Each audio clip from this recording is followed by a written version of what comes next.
Hey everybody, it's Nick here with you. Welcome back to the channel for the rock album review for the fifth studio album from Evanescence. It's called The Bitter Truth. The Bitter Truth is the follow-up to 2017's Synthesis, and I've never really ever listened to an Evanescence album all the way through. I have a great respect for the band. I've liked the stuff they put out in the past. Obviously, the big singles from their breakthrough record in 2003 called Fallen. Singles like Bring Me to Life and Going Under and My Immortal. But I've never really dug into the Evanescence catalog over the years. I don't know how familiar I am with their music that they've released since then. Obviously, Amy Lee is an incredible vocalist and songwriter and piano player. She's an incredible musician. The other players in the band, I'm not super familiar with their work, but I really did enjoy their instrumental work and songwriting on this album. And I was looking forward to it for another reason. It's produced by Nick Raskulinecz. I think that's how you pronounce his name. He's produced records by the Foo Fighters and Alice in Chains. He's a great rock record producer. So I was looking forward to his production and Amy Lee's songwriting and vocals on this record. And I'm happy to say that I really liked The Bitter Truth. All right, so how I do my rock album reviews is I put the tracks into two columns, the plus column and the minus column. The first song that goes into the plus column is called Broken Pieces Shine. This is the second track on The Bitter Truth. There is an opening song that I'll get to in just a little bit, but this is the first track that really jumped out to me on this record. It's got these huge kind of war drums on it. Amy Lee's vocals, incredible as always, at the forefront of this track, and it's a good way to kick off the album for real. There is an opening track that didn't really do much for me, but this song, Broken Pieces Shine, kicks things off in style. Then another song we're going to put in the plus column is one of the singles from this record. It's called The Game Is Over. It starts off with this deep bass. I think this is a great choice for a single. It's a great rock song from Evanescence. Dig the harmonies. Amy Lee's vocals, again, shining on this track. There's a killer breakdown in the middle of this song that I really enjoyed that goes into the second half of the song that was really cool. And the subject matter of this song hits home. I was researching a little bit about The Bitter Truth, and I saw that Amy Lee was talking about how this song is about breaking facades and kind of breaking down the walls of society and what social things that we have to adhere to in life, which I don't know. I kind of related to that. So I really enjoyed this song, The Game Is Over, another song that we're going to put in the plus column for The Bitter Truth. Another song we're going to put in the plus column might be my favorite song on this record. It's called Yeah Right. It's a great rocker. It's got killer guitars. It's got some awesome synth. Evanescence has an industrial sound. So there's going to be lots of orchestration. There's going to be lots of synths and piano mixing in with the heavy guitars and the heavy drums. And this song actually has a little bit of a groove too, because it's industrial. You may not expect it to have a super dancey groove, but I thought this one had a little bit of that going on. And it actually might, like I said, might be my favorite track on the album. I really enjoyed Yeah Right, another winner in the plus column on The Bitter Truth. Then we'll get to a song called Feeding the Dark. This is pretty much just by the numbers Evanescence, which isn't a bad thing because it's a great song.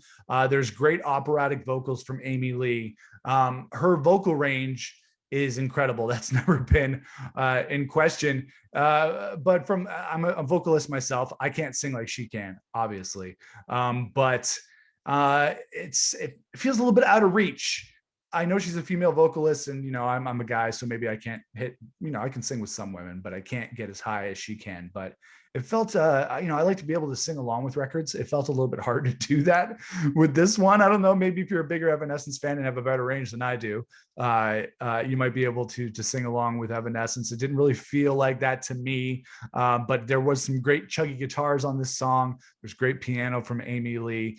Feeding the Dark was a good song. But that was maybe one of my complaints about this record. It's like, I just want to be able to kind of sing along with something a little bit more than I can. Maybe if I give it another listen, I might become more familiar with it. But that's how I felt on a song like this. Then we get to another song that I really liked on The Bitter Truth called Wasted on You. This is kind of poppy for Evanescence. At least I think it is. Maybe if you're a bigger fan, you might be able to point out to me another song in their repertoire that gets as poppy as this, but I really did like it. It kind of reminds me of a 50s pop ballad with modern 2021 production, has that poppier feel. The album title, The Bitter Truth, comes from the lyrics in this song, and it was a pleasant surprise. There's a lot of chuggy industrial rock happening on this record, and this was a nice little break, something poppier, something a little bit with a little pep to it, and I really enjoyed Wasted on You. Then we get to a song called Better Without You, not Wasted on You, Better Without You, which is back to the sludgy industrial rock that makes up most of this record. Again, not a bad thing. That's what we're here for. That is what Evanescence does, and they do it very well. The only thing, I don't know, this is a very minor complaint and a very minor nitpick, but it bothers me when bands put two songs with very similar titles next to each other on a record. It kind of just grates on my nerves a little bit. Wasted on You, Better Without You, two very good songs that if it were up to me, I would have put them in different sequence on this record, because it bugs the hell out of me that they're right beside each other. But small nitpick, I'm sorry. Then we get to, I would say maybe this would be the centerpiece of The Bitter Truth, a song called Use My Voice. Amy Lee, who's a titan of women in rock, is joined by other awesome women in rock, Lizzie Hale of Hailstorm, Taylor Momsen of The Pretty Reckless, as well as some other vocalists that I'm not as familiar with, Lindsey Sterling, and some other vocalists that I'm not super familiar with. But like I said, this is definitely feels like some sort of centerpiece of this album, by which everything kind of revolves around. It's got a big soaring chorus. It's nice to see so many rockers on one song together. I'm not going to go as far as saying it's like We Are the World or something, but it does have that anthemic fist in the air quality to it. I love the vocal breakdown in the middle, where the ladies are doing some really cool stuff. I think the lyric is Like It or Not or something like that. That is really cool, and this is definitely it's up there. I would say maybe top 3 of my favorite songs on this record. Use My Voice, thumbs up. And the last song I'm going to put in the plus column is called Take Cover. This is maybe one of the more straight ahead hard rock songs on the album. Heavy drums and guitars was just super enjoyable to listen to. Not like it was reinventing the Evanescence sound, but when you get to a record like this, sometimes you just want a great straight ahead rocker, and Take Cover definitely covered that for me. All right, so let's get to the songs that we're going to put in the minus column. Not to say that these songs they're garbage. It's just, when I was listening to the record, they didn't jump out to me as much as I wanted them to. The first one is the opening track on The Bitter Truth. It's called Artifact, The Truth. It definitely sets the mood.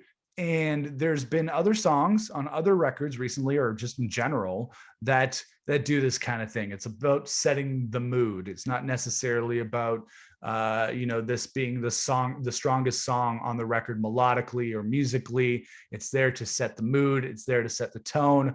Chevelle did it on their most recent record. A lot of bands do it, and that is cool. That's fine. Not to say that it's a bad track, but when I'm thinking of the strongest songs on the record, this probably wouldn't be it. Not to say, again, that it's bad. I feel like I have to always put a disclaimer on these reviews whenever I criticize something. I'm going to try to stop doing that. But cool opening track. Is it something that I was like, oh yeah, this is amazing? No. So I'm going to put it in the minus column. Then we get to a song called Far From Heaven, which is the most piano-driven ballad on The Bitter Truth, something that Evanescence, Amy Lee, is very good at. And this is not a bad song, but by the time I got to this song in the album, I felt like I was a little bit too tired to hear it. Not to say that it wore me out too much, but for an album like this, where they do maintain a lot of that strong, heavy industrial sound, maybe putting Far From Heaven earlier in the track list might have made it pop out a little bit to me, because it is the big piano driven ballad of the album. So putting it up in the sequence might have helped it out a little bit for me. Not to say it's a bad song, but when I got to it later on in the album, I was a little bit worn out. And as we got deep into the album, that's when it lost it a little bit for me. I thought we were really strong through 3/4 of the record. And then we got to a song called Part of Me, which just blended in with the rest of the album. It was another, big operatic Evanescence rocker. We know Amy Lee's got the chops, but when you're getting to track 10, 11, 12 of an album, and she's still just, belting out these big operatic songs, because I'm not a huge, giant Evanescence fan, it was a little bit too much for me. But they're still doing a good job. The instruments are strong, the vocals are strong, the songwriting is okay. But I was a little bit burnt out by the end, even though it did have some good stuff to it. And the last song we're going to put in the minus column for me is the last song on the record. It's called Blind Belief, which struck me as being kind of like a bring me to life rewrite. It's a decent ending track, but it felt a little bit like a redux to me. And like I said, by the end of the record, I was a little bit burnt out. I was a little bit tired of listening to it. Not to say that it was bad. It was actually a very good record, just lost me a little bit in the end. But those are the songs that are going to be in the minus column for me. And that's going to be my review for the new album from Evanescence called The Bitter Truth, an album that I really did enjoy for pretty much the majority of it. I really appreciated that Evanescence kept up the momentum of this record from the beginning through most of the album. I'd say, three quarters of it was really strong. I really appreciated them keeping the energy going and keeping me interested as, somebody who's not a huge lifelong Evanescence fan. They did definitely keep my interest. So I appreciated that. It can get a little bit samey for me, but again, I'm not a huge fan of Evanescence. I like the band. I respect the band. I don't know a lot of their past music. And I think that's how it goes for any band that, if you're a big fan of a band, their music stands out to you a lot more. Because you're familiar with most of their stuff. If you're not as familiar with a band, sometimes things can blend together, and that's how it was for me. But I think they might stand out more if I dig more into past Evanescence albums, dig more into The Bitter Truth. But in the end, I really did like this record. I said I can't really sing along with it because it's so operatic and so big. That's a minor complaint because obviously Amy Lee is kicking a lot of ass and singing fantastic on this album. So I can't really complain. And I did really like this record. It was pretty solid for me. So I'm going to give The Bitter Truth by Evanescence a solid 4 out of 5.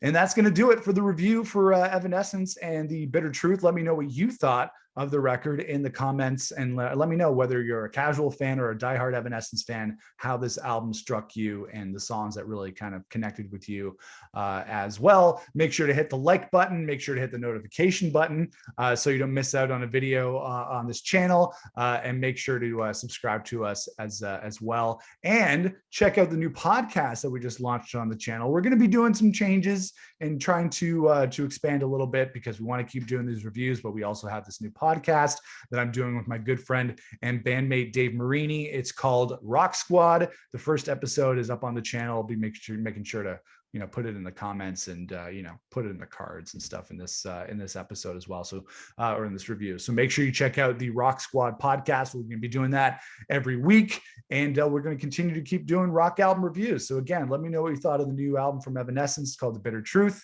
And thanks a lot for watching this video. We'll see you again in the next rock album review. Take it easy.